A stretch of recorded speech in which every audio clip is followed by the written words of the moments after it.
It's all in the name. When going about launching your business, one of the important things is, what do I call myself? What is it I'm trying to represent to my target audience? And why should they choose me rather than my competitors? In today's video, I'm going to be talking about some tips on what you need to consider when thinking of a name for your business. This was one of my pain points and something that I really struggled with, but by using these tips, I really found a great name. If you are trying to figure out a name, or you're stuck, or this is just something that you're interested in learning about, make sure you all stay tuned so you can get the tips on how to find a great name for your business.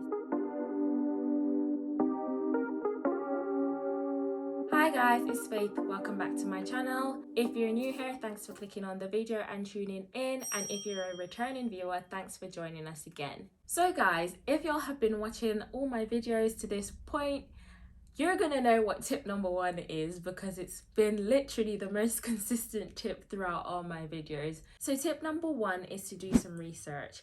When thinking of a name, you need to do some research into your target audience.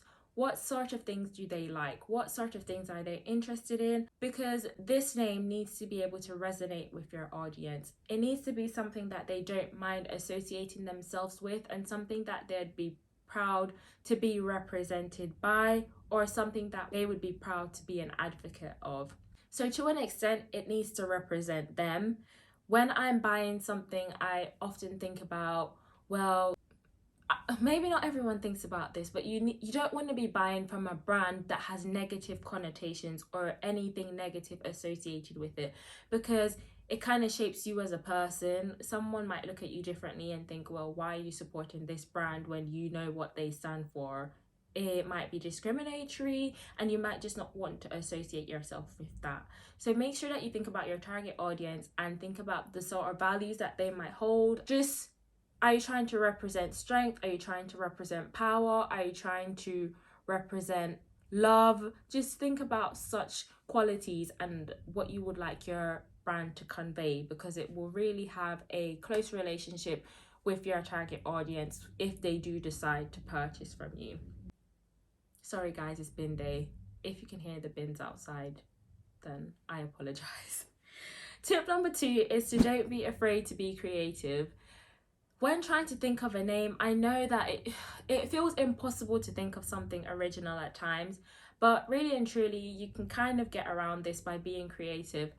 However, don't do anything that sounds too similar, because you probably can still get copyrighted for that, because it sounds very similar. So if you've got the exact same name as another company, but you just spell it differently, I don't think you can get away with that.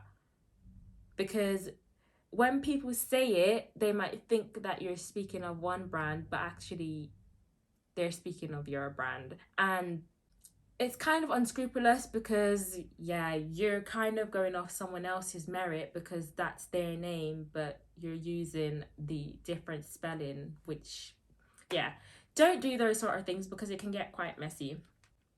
So why I say to get creative is to be recognizable. So Google, when you see those colors, you know that it's Google. So for holidays, they usually change up the lettering, and they do some funky stuff with the graphics, but you can still recognize it's Google. Same for YouTube, they do the exact same things at certain holidays, or rarely. They don't do it as much as Google does, but YouTube sometimes changes their logo, but you can still recognize that it's YouTube, because either they're still using the same colors or the same font or something that you can associate with YouTube.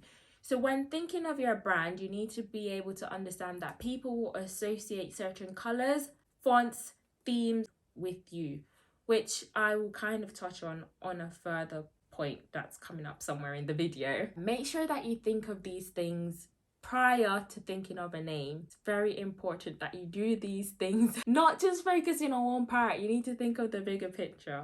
You want a name that's going to stand out from your competitors, and you want it to be recognizable to your audience. You want it to be easy for them to spot and easy to know that it's you that's behind that brand.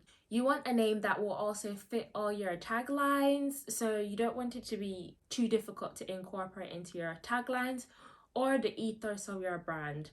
And then when you're thinking of a name, you also need to think of the colors. So like I said, Google and YouTube, they're easy to spot. Facebook, which is now Meta, they've still got the same colors, I believe. So it's kind of easy to associate it with Facebook. So just think about these things because they're quite important. Tip number 3 is that your business name should be easy to spell. It should be very easy to spell. I say that because when searching for your name in Google, if it's too difficult, it might put people off. And when you first start out, your business is not going to be easily discoverable by Google unless you're the pro at SEO. You're not going to come up. So the more people search for it and the more you do like keywords in your website, then you'll rank higher in search. But until you do so, you have to rely on people spelling it correctly in order to even get on your site in the first place, or you have to be very good at sharing and promoting your links so that people can get there directly.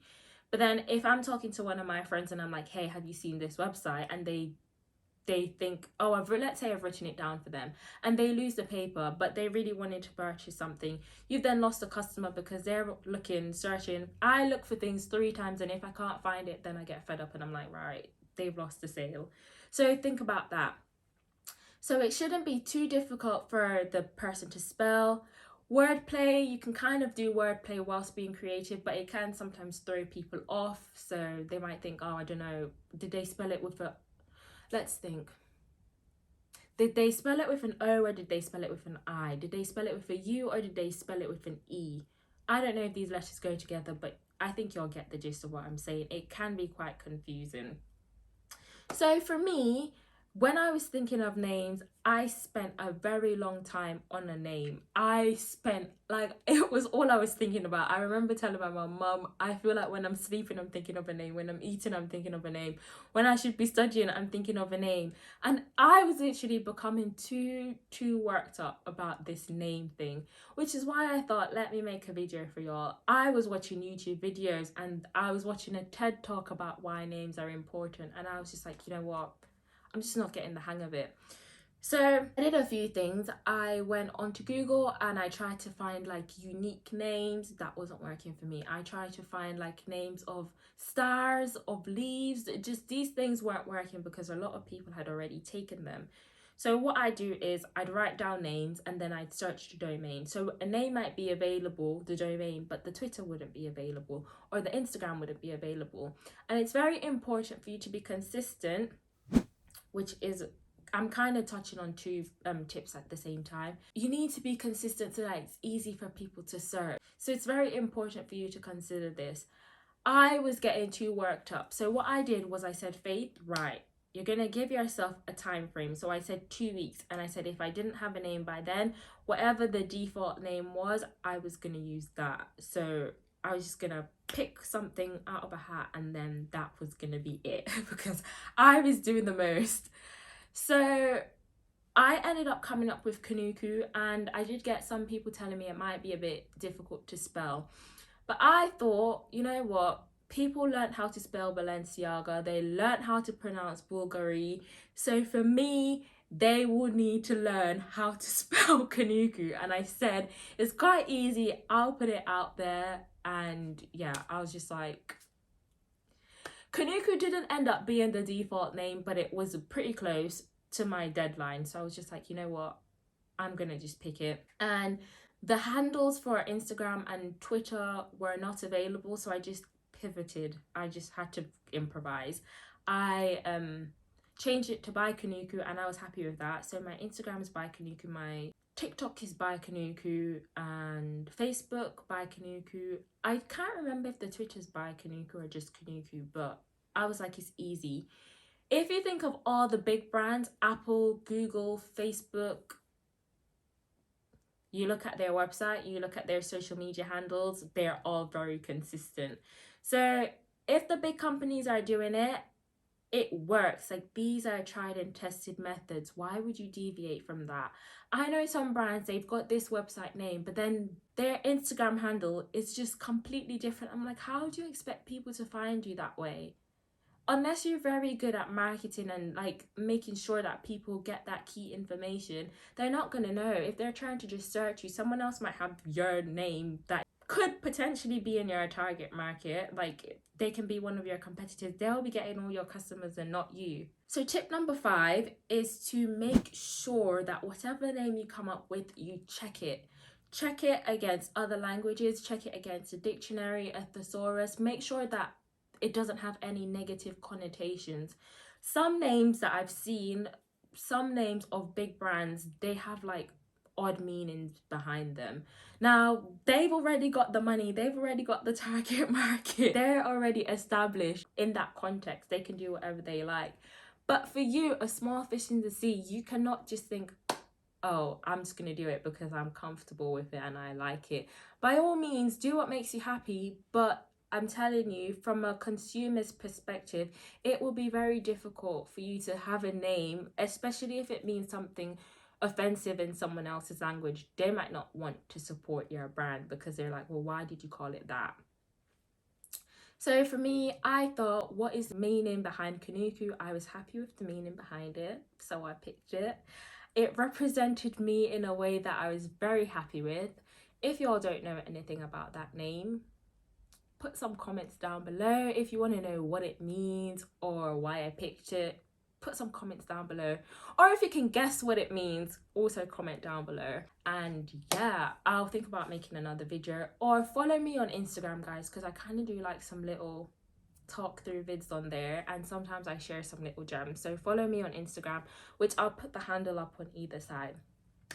The last tip is to don't overthink it. So don't be like me. Don't eat, sleep, breathe names. Like, honestly, just have fun. It should represent you and be something that you're comfortable with. It just needs to be something that your target audience or your potential customers can associate with you and your product. That's all it needs to do.